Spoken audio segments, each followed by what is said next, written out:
episode 39. The Vanishing at the Fair, Revenge of the Sketches. The Santa Cruz County Fair. You know the smell.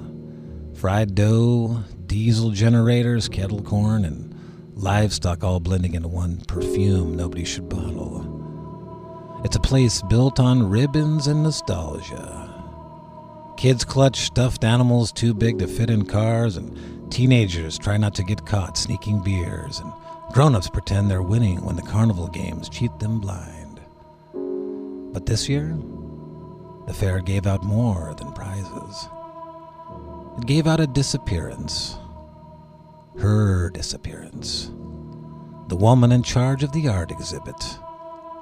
One minute she was stapling up sketches, lecturing volunteers about symmetry and lighting. The next, she was gone. And maybe that wouldn't be strange anywhere else.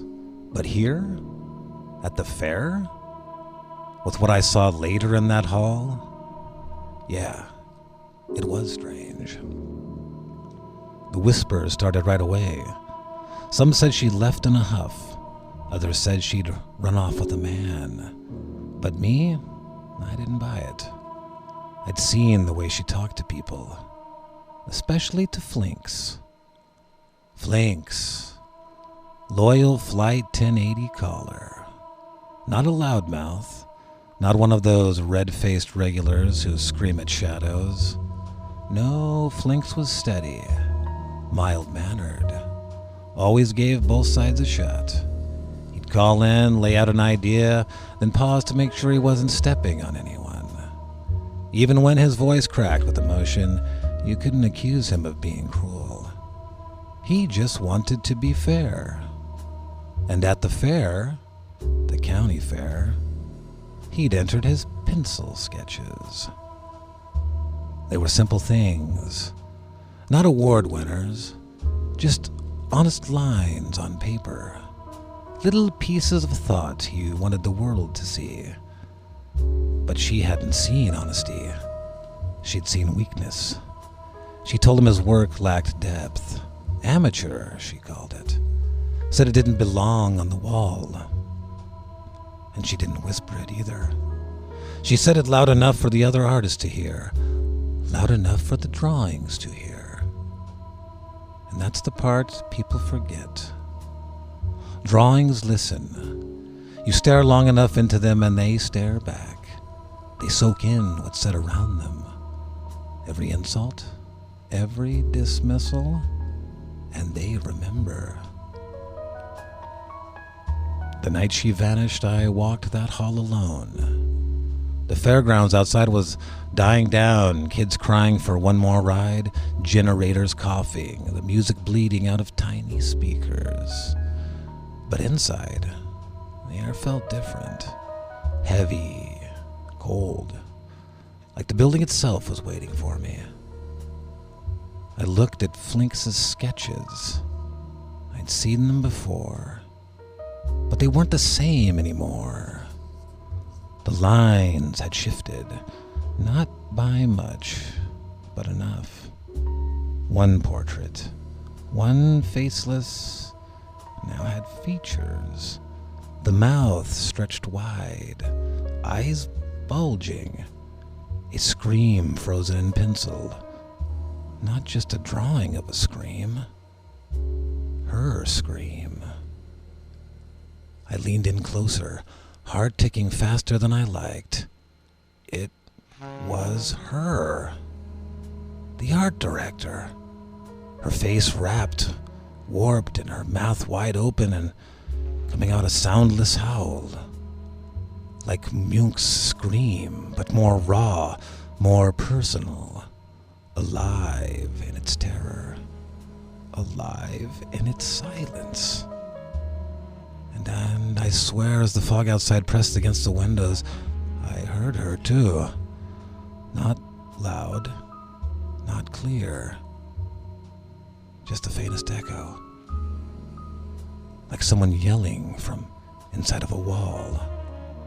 I stumbled back, my coffee sloshed over the rim of the cup, and that's when I noticed my own entry. hung a few feet away, still sitting there in oils, a triangular cut of a peanut butter sandwich next to a chipped mug of coffee with a cigarette smoldering in the ashtray behind it.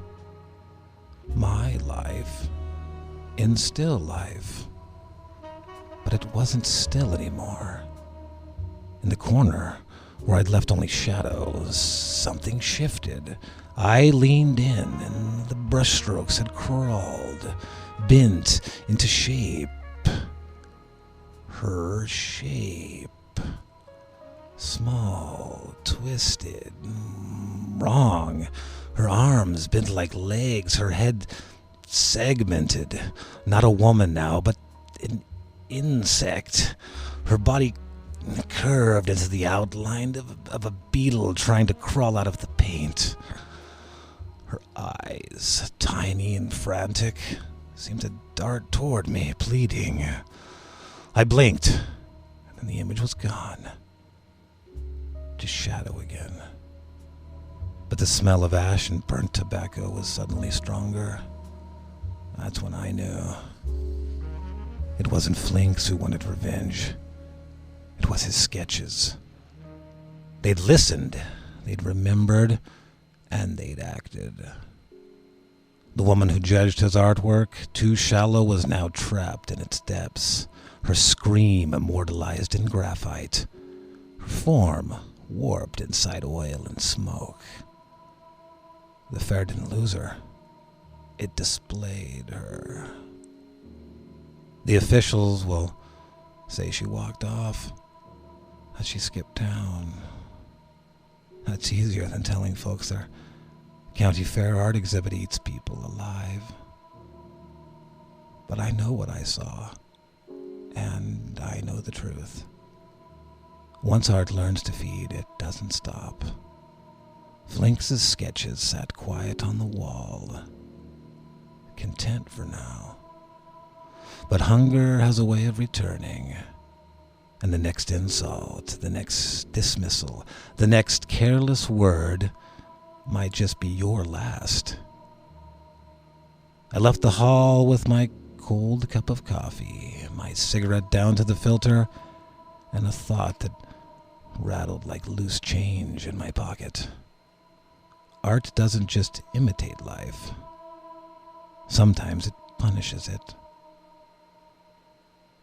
Flinx went missing at the fair, lost inside the graphite glare. The woman, too, was taken there, and sketches whispered low. I kept my coffee black and thin, and wondered why I can't draw a straight line with a garden hose. Until next time, it's been your detective, Billy Armi. Maybe I should get a different garden hose. It's not garden hose, it's garden hoe. Oh, you're right. Sorry, everybody. I ruined that line at the end. It's creepy, too. We'll let that part out. We should leave it in. Garden hoe. Yeah, I didn't want to say a dirty word, so I think I thought maybe I shouldn't say hoe. Hose. Does it rhyme, though? No, Nobody knows. It's not supposed to rhyme. I wondered why I rhyme. can't draw a straight line with a garden hoe. Yeah. Garden hose works, too, I guess, though, right? Because it's rubbery and... Yeah. What the heck? Well, we got 2 minutes left, and boy, that was a creepy one. Yeah, dude. Man. Yeah.